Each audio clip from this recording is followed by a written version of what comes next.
see something buried in a plastic bag, and it has a horrible smell, and we don't assume it. We don't think it's an animal or nothing. It seems like it could possibly be another human.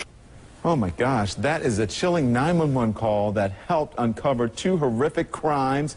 It happened in North Carolina, where police say a Durham man, Peter Lucas Moses, led what amounted to a religious cult, dominating the lives of 4 women and 9 children, all living in the same home. Prosecutors say Moses killed one of the children, and one of the women was also killed inside the house. It is a bizarre case, no doubt, with lots of twists and turns. Holly Hughes is here to guide us through it. So, Holly, this is a terrible case.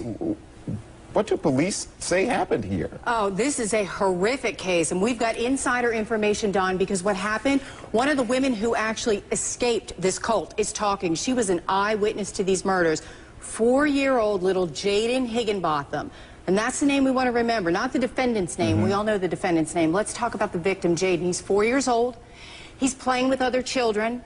He swats one of the other children on the behind while he's playing. Someone tells this cult leader, and he says to the mother, I think he's gay. I told you to get rid of him. That's what I was going to say, that the 4-year-old, he was gay. What's that all about? Because he swatted another child while playing, Don. I mean, adult men still swat each other in the locker room. You know what he does? He says to the mother, give me your gun. She hands over a gun. He takes the 4-year-old little boy into the garage, puts on the Lord's Prayer on the loudspeakers, and shoots this baby in the head to the strains of the Lord's Prayer being played in Hebrew. That's murder number 1. I can't believe that. The other one was another victim. Her name was Antoinetta Yvonne McCoy. She reportedly ran from the house, Holly, on the day that she died, only to be dragged back inside.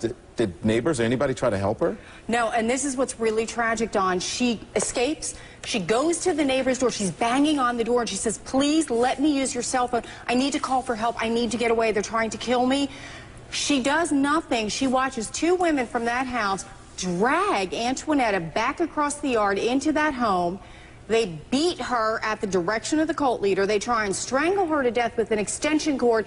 And when that doesn't work, he gives the gun to Jaden's mother, the same woman who watched him murder her little boy 2 months earlier, and says, you shoot her in the head. And she does. And that neighbor says to police, I thought she was a mental patient, so I never called anybody or did anything. Peter Lucas Moses refers to himself as a radical religious person who is with the Black Hebrews. And he just pleaded guilty to killing a 4-year-old and a woman that he was living with. He killed the 4-year-old because he thought he was gay. We have a local news report on this. Let's watch and we'll discuss. Klein says Jaden Higginbotham was the only child who lived with the group who wasn't fathered by Moses. Prosecutors say Moses told Sis to get rid of the boy and became angry when he heard Higginbotham hit another child on the bottom. Klein says based on the action, Moses believed 4-year-old Higginbotham was homosexual. In that religious belief of this organization, homosexuality was frowned upon. Klein says Moses took Higginbotham to the garage, played the Lord's Prayer in Hebrew, and shot him. So this isn't just about the kid being possibly gay. I don't even know what it means for a 4-year-old to be gay. Of course, this guy's crazy. He's got the multiple women that he's living with. He believes he's a Black Hebrew. And he's probably most upset that the kid is not his, and that creates some sort of problem for him in his mental state. Right. Now, having said that, it does give him an excuse, right? And so we think we're getting much better in getting gay rights for Americans. And then you'll see people make the argument, well, you know, gays are different. Don't hate the sinner, but hate the sin. Their lifestyle is horrible, this, that, the other thing. And you know what? That has consequences. And sometimes a 4-year-old gets shot in the head because a guy uses that as an excuse to kill him. And says, oh yeah, I thought he was gay, so what am I going to do? It says in my religious text that gay is wrong, so I killed him. Look, this is real stuff. And this is what I mean by politics isn't just games. It isn't like, oh, okay, who's going to be better at this game? Republicans or Democrats, conservatives or liberals.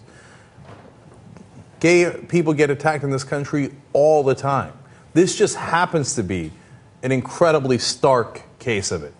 And it's just so sad to look at that kid and know that that hatred that had bubbled up in this country.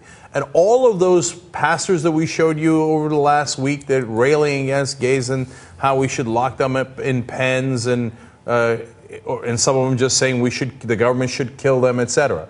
Well, sometimes it actually affects people, and they actually do kill gay people. And in this case, a 4-year-old, and God knows whether he was gay or not gay or who cares, but he was killed anyway because of that climate and culture of hatred that was built around this issue.